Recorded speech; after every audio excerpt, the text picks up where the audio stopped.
I think I did it, guys. I think I was finally able to mostly just let go, watch the episode, and laugh at the silliness. How's it going, everybody? Jacob here at We The Fandom, reviewing episode 4 of Ahsoka titled Fallen Jedi, which I took to mean that we were going to learn the past of Baylan's skull, but clearly it was referencing the fact that a Jedi would literally fall. For being the midpoint of the season, this episode does get more exciting, but some of the issues that I've had with the show so far seem to only get worse. And then there's stuff like this.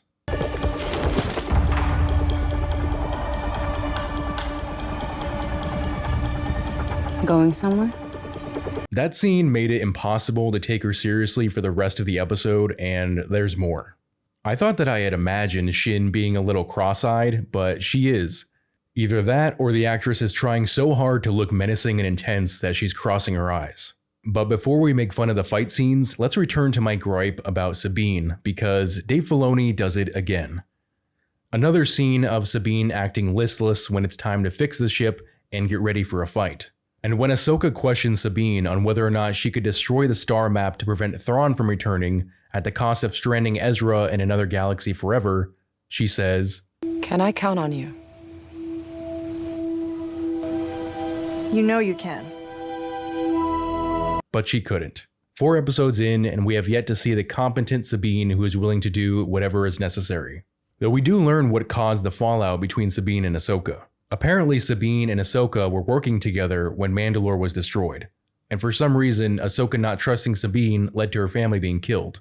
This answers my question of why Sabine wasn't with her family instead of being on Lothal in episode 1. Oh, and remember how in the last episode when Hera went to the New Republic Council to get a task force to search for Thrawn, and they rejected her, and she seemed to just accept that?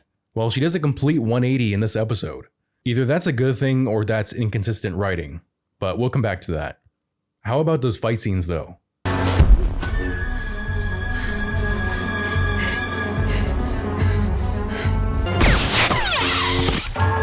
Okay, I'll admit that was pretty good. Is it just me, or does it seem like the writers and choreographers go out of their way to not have Ahsoka do all the crazy Jedi jumps that animated Ahsoka does? Did Lucasfilm just forget how to do those practical and special effects? Ooh, sorry Starkiller fans. All that lightsaber spinning for nothing. There are plenty of things to laugh at and critique in the 3 duels that take place in the episode. Example 2. Unlike Ahsoka, it seems like the creative team makes an attempt to have Sabine move like her animated counterpart, but it just comes off as clumsy. She doesn't even fight like the other live-action Mandalorians. Why is she not using her jetpack? And if she doesn't have one, why not? This questionable duel reminded me of the duel between Rey and Kylo Ren at the end of Force Awakens.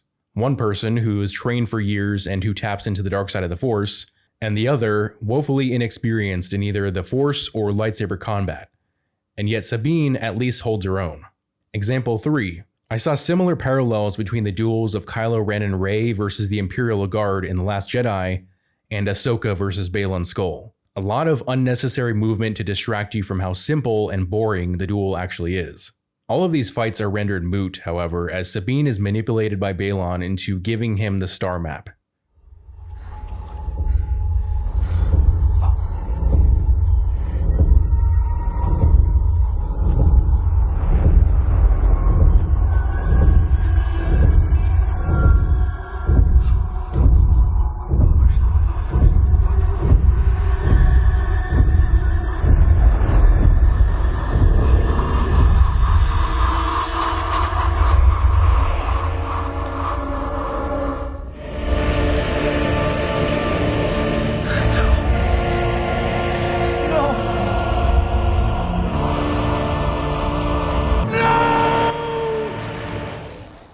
But wait, Hera and the X-Wing show up to save the day.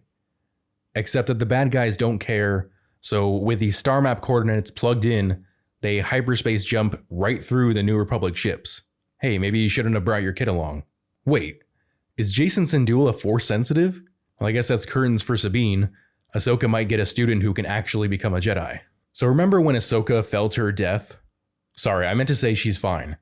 I momentarily forgot that she's Dave Filoni's favorite character, so she's basically immortal. That's right, the same plot device that brought Ahsoka back to life in Star Wars Rebels has done it once again. For those of you who don't know what I'm talking about, there is a pocket dimension in the Star Wars universe called the World Between Worlds, a place that only Force wielders can access. Through the different portals, they can not only see but change anything in time, which Ezra once did to save Ahsoka from Darth Vader. And guess who shows up here? A very de-aged Hayden Christensen. Because of the Vader music at the end, I'm hesitant to definitively state that this is the actual Anakin, because that would mean that someone pulled Anakin from the past using one of those portals. Was it Ahsoka? Was it Ezra? We'll have to wait until next week to find out. As for the actual plot of the series so far, we are halfway done with the season and so little has happened. Instead, so much time is spent focusing on Ahsoka and Sabine talking about their feelings. Why'd you write your protagonists as sexist stereotypes, Filoni? What? You think female characters can't take on the same kind of villains that the male heroes take on and not be constantly validating each other's feelings? For reference, Luke lost Ben Kenobi in A New Hope, and 20 minutes later he was positively beaming. In the same film, Leia lost her entire planet and moved on minutes later. In conclusion, we have 4 episodes left, we know virtually nothing about the villains, and the story is just now moving to this other galaxy that they keep talking about. You know my thoughts on the episode, feel free to tell me yours in the comment section below. As always, if you enjoyed this video, feel free to hit that like and subscribe button, as well as the notification bell so you never miss out on a new video. Thanks for watching.